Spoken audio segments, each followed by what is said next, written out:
Hola, ¿qué tal? Bienvenidos a Volviendo a Casa, tu servidor Juan Carlos García. Continuamos con el estudio de Génesis verso por verso.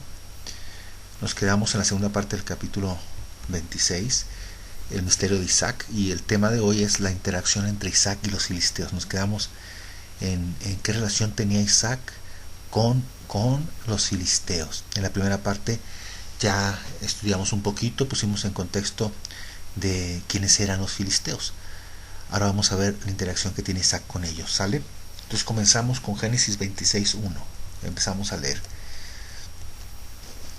Después hubo hambre en la tierra, además de la primera hambre que hubo en los días de Abraham, y se fue Isaac a Abimelech, rey de los filisteos, en Gerar. Abimelech, el nombre Abimelech significa mi padre es rey. Ab significa papá, Abi significa mi papá, y Melech significa rey. Es un título, nada más. Si es un título como el que tenía Faraón, ¿no? O sea, el título era Faraón.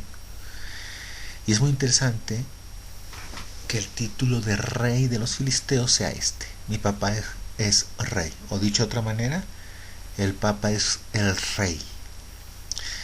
Aquí nos lleva a hacernos una pregunta. ¿Por qué ha adoptado el título de papa el máximo pontífice de Roma? Te dejo para que lo reflexiones. Ahora, si tenemos en cuenta que Isaac representa a Yeshua, vemos que se va a morar a la tierra de los filisteos. El único capítulo que se enfoca en Isaac de toda la escritura es el que nos dice que se va a la tierra de los filisteos. Estos filisteos adoraban a los ángeles caídos. Génesis 26:2. Y se le apareció el Eterno y le dijo: no desciendas a Egipto, habita en la tierra que yo te diré. No desciendas a Egipto. Abraham sí había descendido a Egipto, pero Isaac, el padre, le da la orden explícita de que no lo haga. ¿Okay? Génesis 26:3. Habita como forastero en esta tierra, y estaré contigo y te bendeciré, porque a ti y a tu descendencia daré todas estas tierras, y confirmaré el juramento que hice a Abraham tu padre. Habita como forastero. En pocas palabras, pues habita como una persona que no es de allí. ¿Vale? O sea, curioso, ¿no? Isaac, paralelo de Yeshua. ¿Sí? Estará en un lugar de extranjeros, de idólatras, durante un tiempo, ¿sí? Sin ser de ahí. ¿Ok? Luego dice aquí: porque a ti y a tu descendencia daré todas estas tierras. Había un propósito para introducir a Isaac en todas estas tierras extranjeras, sí, que al final de cuentas sería heredada, ¿no?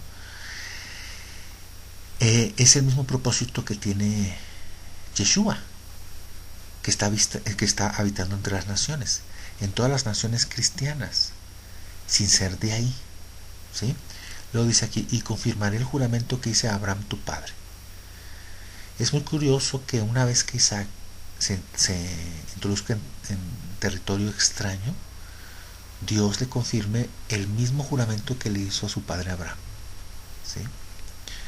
Génesis 26:4 dice: multiplicaré tu descendencia como las estrellas del cielo, y daré a tu descendencia todas estas tierras, y todas las naciones de la tierra serán benditas en tu simiente. Ahora, ¿qué conexión tendrá el que Isaac se tenga que ir a morar con los filisteos? Y con la promesa de la multiplicación de la descendencia. Pues, si los filisteos son el antecedente de la iglesia de Roma, entonces el que Yeshua esté metido en Roma, llámese cristianismo en general, tiene propósito la dispersión de la simiente de Abraham en el imperio romano, naciones cristianas, para que luego esta descendencia se injerta en la vid. Dice: serán benditas en tu simiente. La palabra benditas en hebreo es wet baraku, que puede ser traducida como entremezcladas, ¿sí? De ahí que la simiente de Abraham se va a entremezclar con la simiente de las naciones. Si sabemos que entre los filisteos hay una simiente corrompida, el Eterno introducirá su simiente santa, la que desciende de Abraham, para acabar con esa usurpación. Entonces, en Roma, llámese cristianismo en general, vamos a encontrar dos simientes, la simiente de la serpiente y la de Abraham, el trigo y la cizaña. Y al final de los tiempos, el Padre separará los unos de los otros. ¿Sale? El Padre usará a Roma para conquistar el mundo. El Padre Celestial utilizó a Roma y a todas las religiones para dar a conocer su evangelio como sea, mal hecho, de mala forma, pero la gente conoce a Jesús, conoce sus milagros, conoce parte del evangelio. Esto a través de la religión. Pero usará esta conquista para llevar camuflada, la simiente de Abraham. ¿Sí? Como una historia, la de, por ejemplo, el caballo de Troya. ¿Sale? Y por medio de esta simiente va a llegar la redención del mundo. Génesis 26:5, por cuanto yo Abraham mi voz y guardó mi precepto, mis mandamientos, mis estatutos y mis leyes.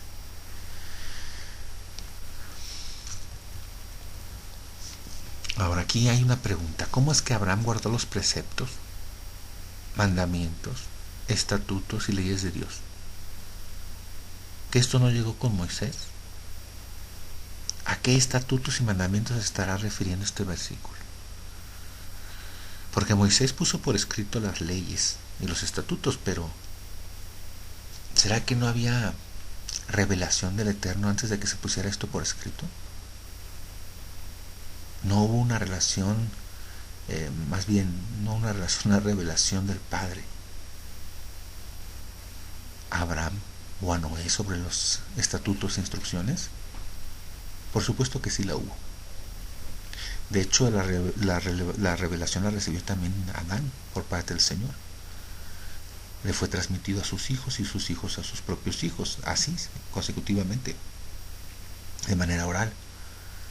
Si hacemos un análisis de las generaciones desde Abraham, o desde más bien desde Adán hasta Abraham, veremos que no pasó tanto tiempo y que hubo bastante conexión entre Abraham, Noé, Lemec, etc.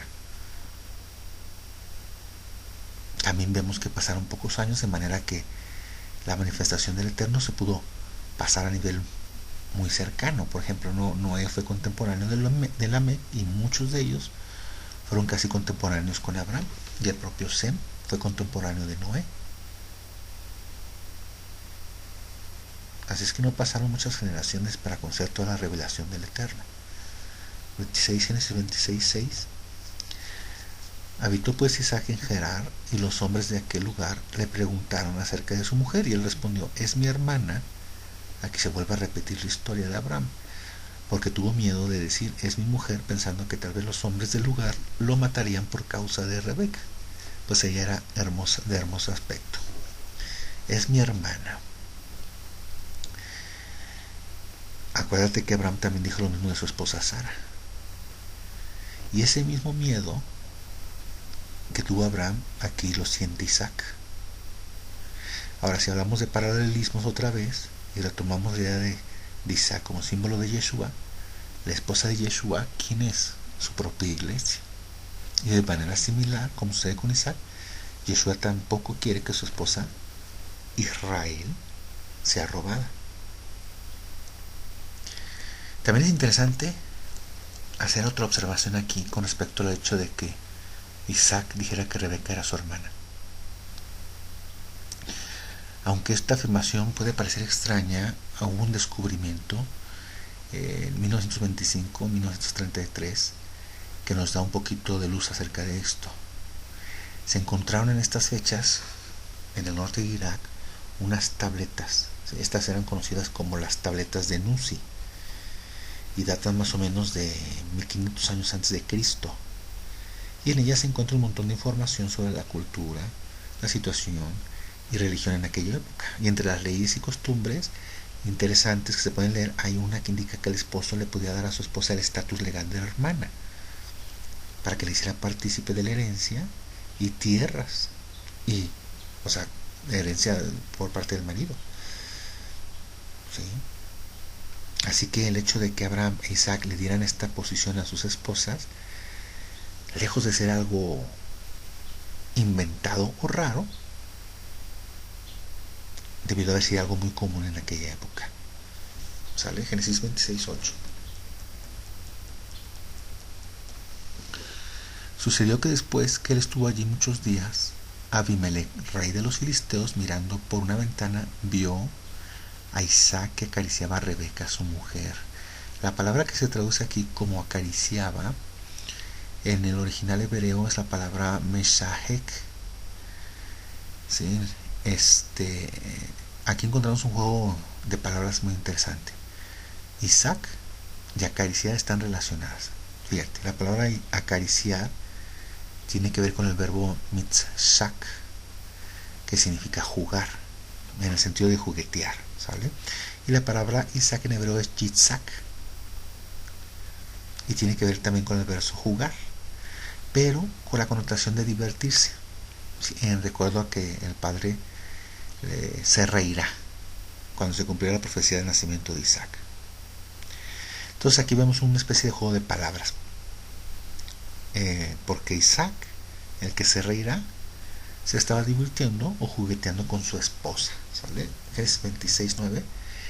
Y llamó a Abimelech a Isaac y dijo: he aquí, ella es de cierto tu mujer. ¿Cómo pues dijiste, es mi hermana? E Isaac le respondió: porque dije, quizás moriré por causa de ella. Y Abimelech dijo: ¿por qué nos has hecho esto? Por poco hubiera dormido alguno del pueblo con tu mujer, y hubieras traído sobre nosotros el pecado. Entonces Abimelech mandó a todo el pueblo diciendo: el que tocare a este hombre o a su mujer, de cierto morirá.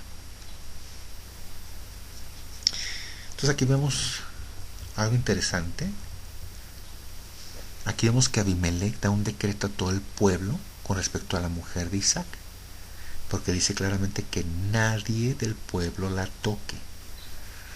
Y bueno, lo hace en base a la experiencia antigua, ¿no?, de su padre, porque por causa de Abraham y su mujer Sara, el padre de Abimelech y el pueblo estuvieron a punto de ser aniquilados, porque Sara era hermosa y estuvieron a punto de tomarla por mujer, ¿sí?, cuando Abraham pues dijo que era su hermana. Ahora, veamos cómo esta historia nos lleva de nuevo a ver paralelismos entre la historia de Isaac y el plan de redención de Yeshua. Génesis 26:12. Y sembró Isaac en aquella tierra y cosechó aquel año 100 por 1 y le bendijo el Eterno. Y es curioso que Isaac, símbolo de Yeshua, lleva a cabo en tierra de Filistea. ¿Qué era Filistea? ¿Qué símbolo es? Pues las naciones extranjeras, ¿no?, todo lo ajeno a Israel. Entonces lleva a él una siembra de 100 por 1. Y podemos ver que esta siembra está relacionada con la promesa recibida por Abraham cuando Dios le dijo en Génesis 12:3: bendeciré a los que te bendijeren y a los que te maldijeren maldeciré, y serán benditas en ti todas las familias de la tierra. ¿Será que Yeshua actualmente está sembrando entre los filisteos y traerá una cosecha de 100 por 1? Continuemos. Génesis 26:13. El varón se enriqueció y fue prosperado y engrandecido hasta hacerse muy poderoso. Aquí volvamos a ver el paralelismo. Actualmente el nombre de Yeshua vende mucho. ¿Y dónde? En los filisteos, en los cristianos. ¿Cómo se promociona? Con películas, con estatuas, con un montón de cosas, como puros chunches, man. ¿Sale? Aquí se vuelve a cumplir. Ahora, había unos pozos, ¿sí?, que también tienen un simbolismo muy interesante. Cuando leemos esto acerca de los pozos de Abraham, ¿te acuerdas que fueron cerrados por los filisteos y que los pastores de Isaac intentaron abrir de nuevo? Vamos a Génesis 26:14. Dice: y tuvo hato de ovejas y hato de vacas y mucha labranza, y los filisteos le tuvieron envidia, y todos los pozos que habían abierto los criados de Abraham su padre en sus días, los filisteos lo habían cegado y llenado de tierra. En otras palabras, los pozos que había abierto Abraham los taparon los filisteos. O dicho de otra manera, no los pozos, sino las fuentes de agua viva que brotaban del desierto, fueron cerradas. ¿Por quién? Por los filisteos. Ahora sabemos que la palabra del Padre es comparada con fuentes de agua viva. Esta palabra fue abierta por Abraham, que es el padre de nuestra fe, pero los filisteos, que simbolizan a las naciones ajenas a Israel, cerraron el acceso a esta escritura. Génesis 26, 16. Entonces dijo Abimelech a Isaac: apártate de nosotros, porque mucho más poderoso que nosotros te has hecho. Isaac se fue de allí y acampó en el valle de Gerar y habitó allí. Y volvió a abrir Isaac los pozos de agua que habían cerrado,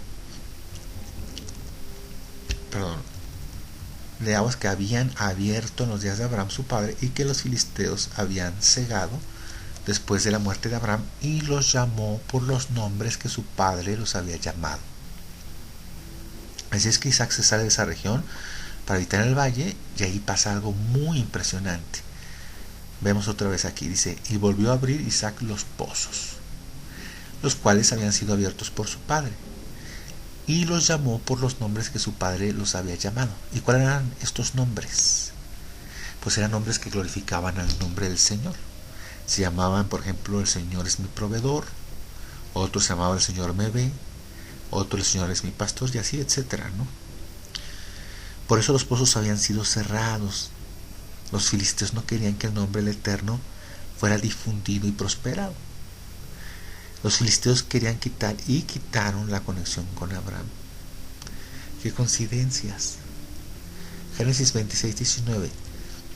Pero cuando los siervos de Isaac cavaron en el valle y hallaron allí un pozo de aguas vivas, los pastores de Gerar riñeron con los pastores de Isaac, diciendo: el agua es nuestra.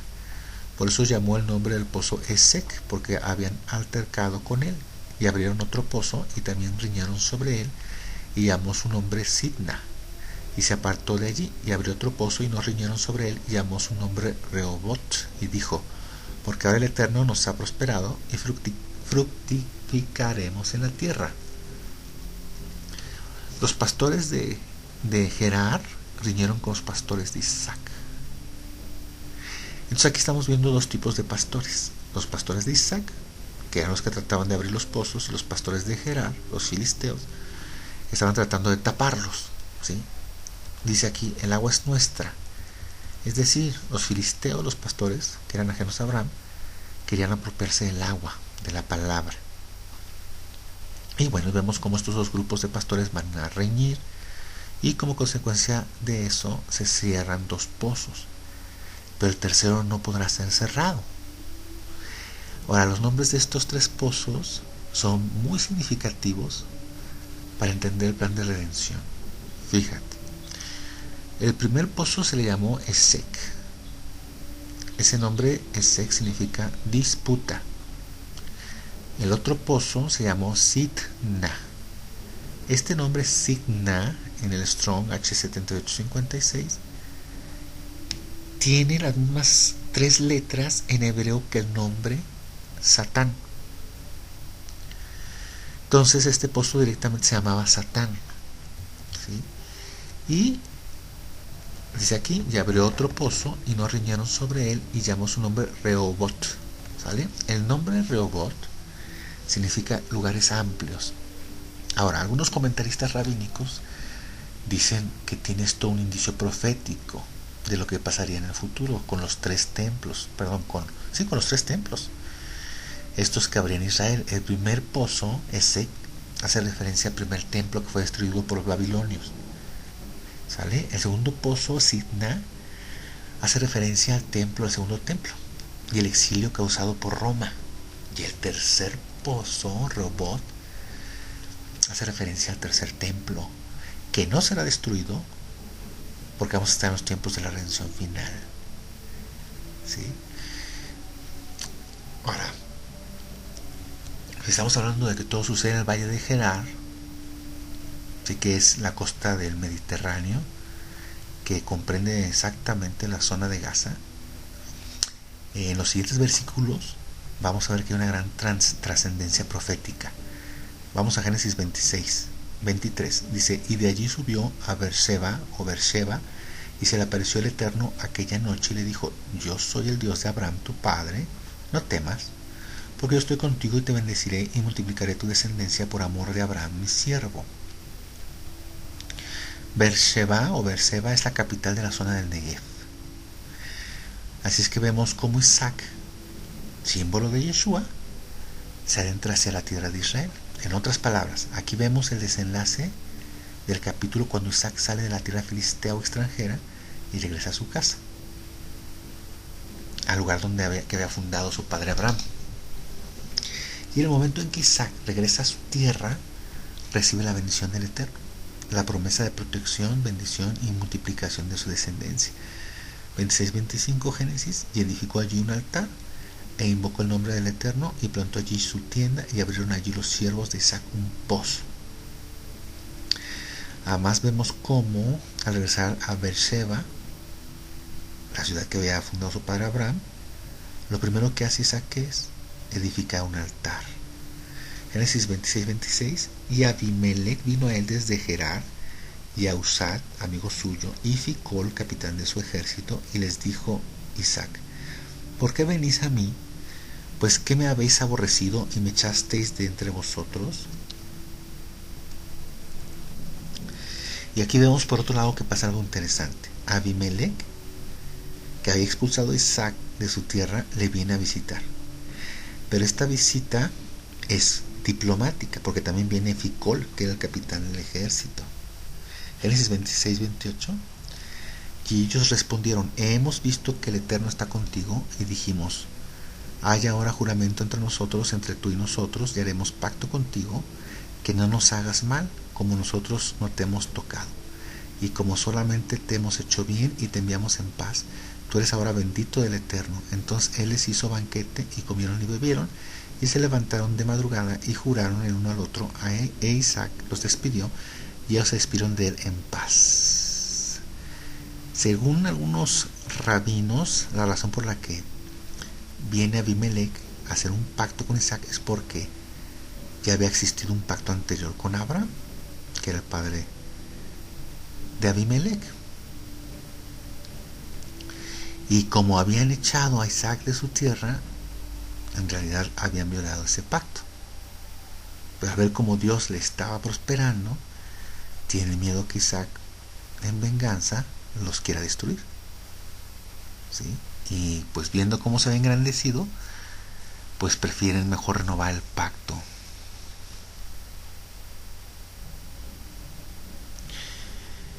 Aquí finalmente vemos aquí un detalle importante. ¿Cómo es el hecho de que Abimelech reconozca a Isaac como bendito de Dios? Vámonos a Génesis 26-32. En aquel día sucedió que vinieron los criados de Isaac y le dieron nuevas acerca del pozo. Déjame leer otra vez. En aquel día sucedió que vinieron los criados de Isaac y le dieron nuevas acerca del pozo que habían abierto. Y le dijeron: hemos hallado agua.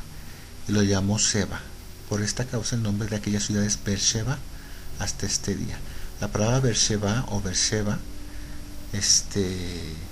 viene a significar el pozo del juramento o pacto.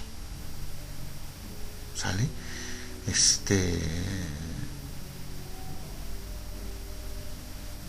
Esto viene de, pues, al reconocer a Abimelech de que Isaac es más poderoso. O sea, se encuentra este pozo y se le da ese nombre. Y parece que aquí termina la historia. Pero los últimos dos versículos son la introducción de la bendición que Esaú perderá. Génesis 26-33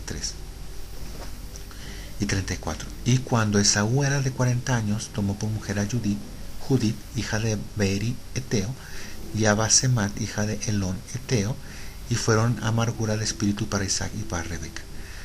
Los hititas eran unas tribus con las que los israelitas tenían prohibido casarse. Y a partir de esta unión vendrá amargura y dolor de espíritu para Isaac y Rebeca. Por eso de aquí en adelante el enfoque pasará a su hermano Jacob. Será quien heredará la promesa. Entonces, como conclusión final, vimos en este capítulo cómo al final Abimelech y los filisteos se acaban cuadrando y reconocen a Isaac y al eterno Dios de Isaac. También hemos visto cómo el nombre de Beersheba o Beersheba tiene que ver con algo que que se completa. Pacto final, cuando todas las naciones se rinden ante Yeshua. Así que el único capítulo de todo el Génesis que se enfoca en Isaac podría ser resumido de la siguiente manera. El hecho de que Isaac fuera llevado a la tierra de los filisteos tenía como propósito revelar proféticamente que la simiente prometida sería llevada a las naciones, sembrar entre ellas, cosechar al 100 por 1 y traer a todas estas naciones al pacto con el Eterno. Entonces acabamos con el capítulo 26, con esta segunda parte. Que el Eterno les bendiga, ¿sí?, por los méritos y por el bendito nombre de tu santo Hijo Yeshua. Amén.